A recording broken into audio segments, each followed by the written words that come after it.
the words every father expects to hear invariably at every 10-minute interval, my 8-year-old daughter Cynthia would peel her face from the car window and ask the same question, and dutifully I would respond, "Almost, sweetie." We had been driving for almost 2 hours, which should give you an idea on how much I'd put up with, to drop Cynthia off at her mother's. Lisa and I had been divorced for about 3 years, and doggedly, she still demanded to see Cynthia for a month every Christmas. Now, Lisa wasn't exactly Mother of the Year material, but I'm no angel myself. I'm 37, I smoke, and have a nasty penchant for cursing like a sailor. But I love Cynthia, and it still kills me every time I drop her off for that dreaded month of December. Needless to say, I was in no hurry to get to Lisa's, and so this year, I decided I would take an old backwoods route. I figured it would be a good chance to show Cynthia the beauty of nature, while squeezing out a little bit more time with her before I had to leave her for 4.5 weeks. She was so engrossed in the passing scenery that she would only ask the periodic, "Daddy, what's that?" or, "Are we there yet?" before replacing her little round face on the passenger side window.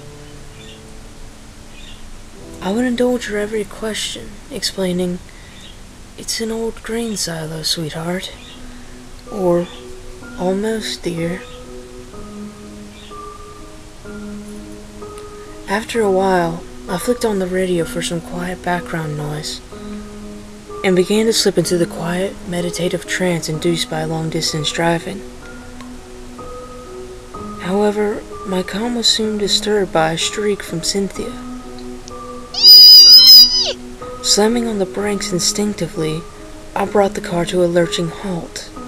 Looking over at Cynthia. "What is it, Cynthia? What's wrong?" I asked, panicking. My mind raced with all sorts of things that could go wrong.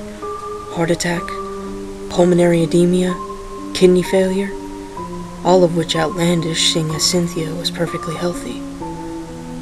But Cynthia just kept staring out the window, transfixed by whatever was out there. As I looked past her small, childlike head, I began to see what elicited the shrill scream. It was an enormous white birch tree in the middle of a snowy field. Now, aside from the unusually large size of the tree, birches don't usually grow much bigger than a foot in diameter. This one had to be at least 4 or 5. Something else struck me odd about the leaves of the tree. It was a good distance into the field, about 30 yards, and I was still looking behind Cynthia's head, which was firmly plastered to the window at this point, but I could barely make out the shape of the leaves themselves. It didn't even register at first, but after looking carefully, I realized that the leaves of the tree weren't leaves at all. They were shoes, hundreds of them, hanging from the branches by the laces, every shape and size imaginable. I slowly opened the door and stepped out to get a closer look. The sheer size of the tree was impressive, and the spread of its branches was unbelievable. By a rough sizing up, I guess there had to be about 600 or 700 pairs hanging in all, some from even the smallest branches. I began to walk to the front of the car, unable to take my eyes off this bizarre spectacle before me. Then, without warning, I heard the other door open. Cynthia shot off toward the tree, giggling with childish laughter. Now, aside from the fact that this was a field in the middle of nowhere, it was also the dead of winter. So as Cynthia ran off toward the tree, wearing just a pair of jeans and a t-shirt, my first reaction was to get her coat. Lord knows she wouldn't put it on, even if it was 50 below. I turned around to grab her snow jacket from the car, and when I turned back, coat in hand, to yell at Cynthia to wear it, She was gone. My eyes searched the snow frantically for her, tracing her footsteps directly to the tree's base. "Cynthia!" I called. I heard a girlish giggle in response. "Cynthia, we don't have time to play games." I took a step toward the tree as the snow crunched underfoot. I heard her giggle again. Unmistakable. "Cynthia, come here right this instant!" I shouted, my voice becoming slightly more hoarse. To my immense relief, she revealed herself, dashing out from behind the tree. But there was something off about her, something I couldn't quite put my... She was barefoot. Hi, Daddy. I'm here. Do we have to go? The tree is so warm and nice. I grabbed her by the shoulders, shaking her small frame, nearly trembling from fear. "Cynthia, where are your shoes?" Nervously, she answered. The nice man told me to take them off. Daddy, look, he gave me a pretty necklace. My heart sank to the pit of my stomach. Sure enough, there, around my daughter's neck, was a small, heart-shaped pendant. I clenched my jaw, grabbed the pendant, and snapped it off. Daddy, what's wrong? "Cynthia, I need you to get back in the car and stay there. Now." But Daddy, my shoes. "Now, Cynthia, get in the car and lock the doors. Don't open them for anyone until I tell you so, okay?" Okay, if you say so. Cynthia walked off nervously towards the car, throwing glances back at me over her shoulder. I watched every step she took until she finally got in and locked the doors. Then I turned to confront this nice man, whatever sick person set up this little sideshow attraction. I wasn't about to allow him to go around luring little kids with cheap baubles just so he could get his rocks off. I followed Cynthia's tracks straight toward the tree until it loomed before me, larger than life. It was then that I noticed something about the shoes. They were all children's, not a single pair larger than a kid's size 7.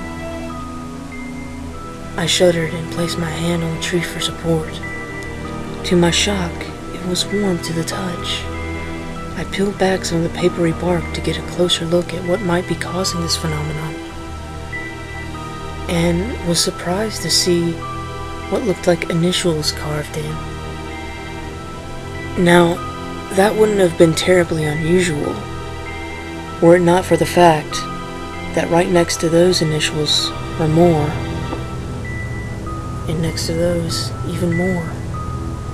As I peeled back more of the thin, waxy bark, I discovered dozens of initials carved in, then hundreds. I took a step back. I began to get an uneasy feeling in the pit of my stomach. The twisting, wrenching knot that forms when you know something's wrong.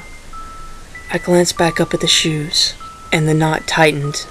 I saw Cynthia's sneakers dangling there, like tiny little cadavers dangling by their laced entrails. Thoroughly creeped out at this point, I ran back to the car, my breath forming heavy clouds in the sharp, cold air. I grabbed my key and unlocked the driver's side door, got in, and locked it behind me.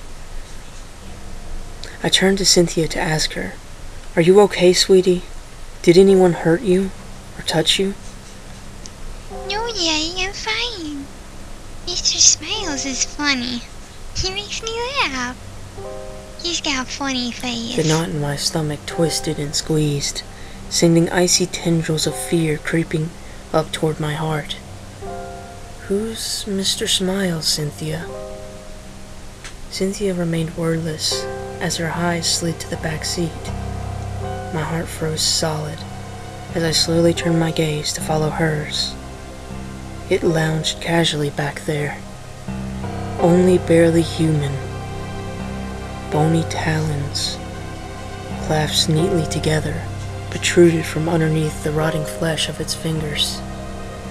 Its funny face was a mass of decaying skin, stretched tight over its bleached white skull. The corners of its mouth had slid away, leaving only a sickening grimace permanently etched beneath its eyelid sockets. The grotesque smile widened, and it reached into a jar at its side, grasping a tiny piece of candy between its decrepit fingertips. Care for a piece of candy? I stared, frozen in terror, as Cynthia's hand reached out and snatched the candy from its clutches and began unwrapping it. The creature's eyeless gaze seemed to shift to meet my hard stare, its disgusting grin widening ever so slightly. I tried to scream, but curiously, I found that I couldn't. Funny, I hadn't even noticed his other hand creeping up around my neck. A creeping chill entered my veins as his icy talons clutched my throat. Warm blood spilled down my chest as my last breaths wheezed through the freshly torn hole in my neck. Cynthia looked at me curiously, suckling innocently on that piece of candy.